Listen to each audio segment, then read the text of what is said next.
Caderno de atividades. Olha o caderno de férias, Luca. Hã?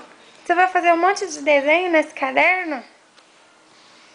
Vai? Eu fiquei de férias. Olha o tanto de folha De branquinha férias. pra você desenhar. Olha aqui o tanto de folha, ó. Você vai colar os adesivos? Eu coloco. Oi? Abre caminho. Que legal, Luca. Você vai fazer atividade nas férias?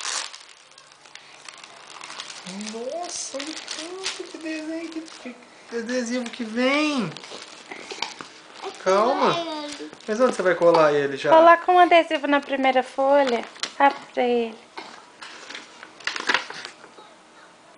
Nossa, que bonito! Que vai ficar seu caderno.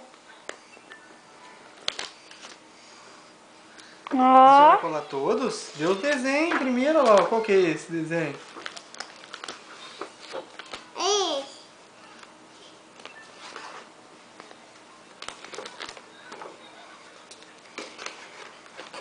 Vamos colar pra cá, senão...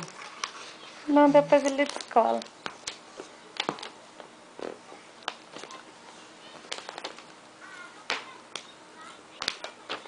Tá bom por hoje, né?